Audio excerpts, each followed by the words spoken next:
Hey kids, this is James, the non-professional, back with another episode of Draw, Draw, Draw. And today we're doing Simba from Disney's The Lion King. Now, I'll admit this is a little bit of a more complicated drawing because, you know, there's a lot of just irregular shapes in his form, especially in his face. Now, his body, circles, ovals, you know, his legs, you know, ovals, and his toes are these gigantic sort of wedges, I guess. But his face is the challenging part. So we are in rust, so keep it loose, throw a bunch of lines up on the stage and have some fun. The makeup of his face. So his ears are not exactly circles. They got a sort of a flat top and then they curve down around the bottom into a circular shape. His snout, you're just going to have to either, you know, reference what it is that you see in my drawing or reference an actual, you know, Disney photo of Simba, Disney picture or GIF online of Simba, because his snout is strange. It splits down the middle and you get these sort of, I don't know, sort of half circles on one side, I guess depending on how his face is angled.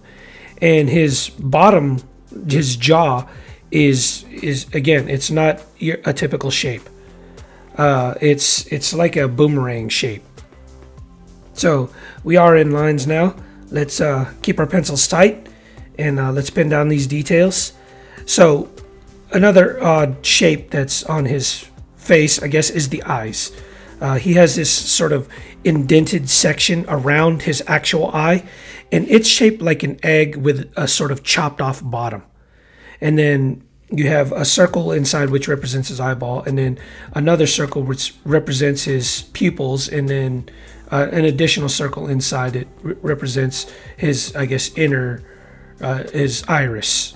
So again, you're not seeing all those circles here in the lines, but you're going to see me correct that and redo that in the inks stage. So don't get too attached to the pencils there that I drew, because it is going to change. So let's talk some Lion King. When Lion King first came out, for those kids who don't know, it was the cartoon to watch. I mean, it was the animated film to watch. Disney had made a bunch of Disney classics, you know, Little Mermaid and Aladdin and Beauty and the Beast. But when Lion King came out, it was, for its time, technologically more advanced in its graphics, and honestly the story was paced very well. It was a very compelling story, and it had this moment that I won't spoil it for you if you haven't seen it, but it was very emotionally impacting. And there's a lot of people, a lot of cartoons, and a lot of, you know, television series that actually make jokes about that scene, and for good reason. Even, no matter what age you were, I don't know a whole lot of people that weren't impacted by that moment. Takes place at probably the first third of the movie in a gorge. Anyways, go watch it. It's a good film, and it actually teaches a pretty good lesson about, you know, being a responsible person, in the mistakes that you made and the obligations that your life requires. I do make a bit of a mistake with the inks here. I started with blacks, and they shouldn't be, you know, entirely black. Actually, everywhere on his body is actually inked in a dark brown, as opposed to a black, with the exception of the tops of his eyes and his pupils, and his eyeballs and his pupils. The rest of it is in this dark brown that you're seeing here. And I had to go back and correct that. Hopefully you guys didn't just weigh in with black ink before you got to this moment in the drawing. I do erase the eyes there, and I redo them because it's not just a circle within a circle within a circle. It's a circle within, well, actually it's like this egg shape with a flat bottom. Within that is a circle, and within that is another circle, and within that is another circle. It's 4 circles, and you'll see that in a moment here.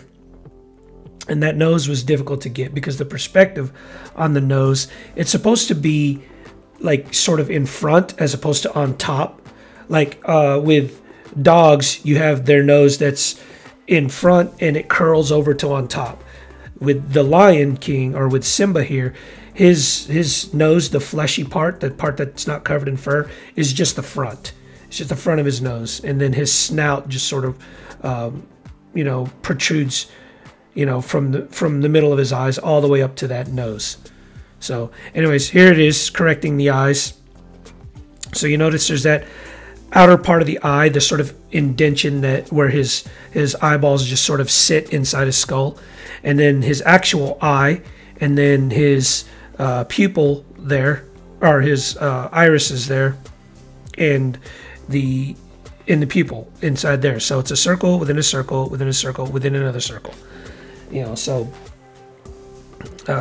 I made a mistake of just leaving out one of the circles, and I had to go back and correct that.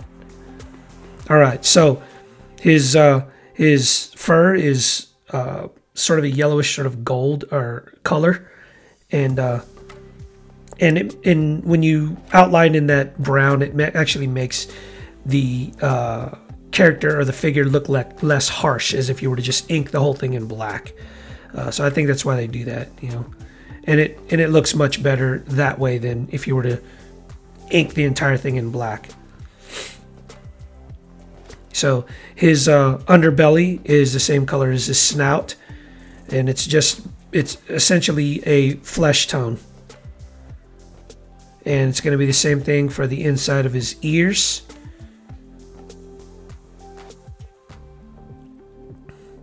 I went ahead and made those back toes a little darker because it's sort of sitting underneath him, you know, in the shadow.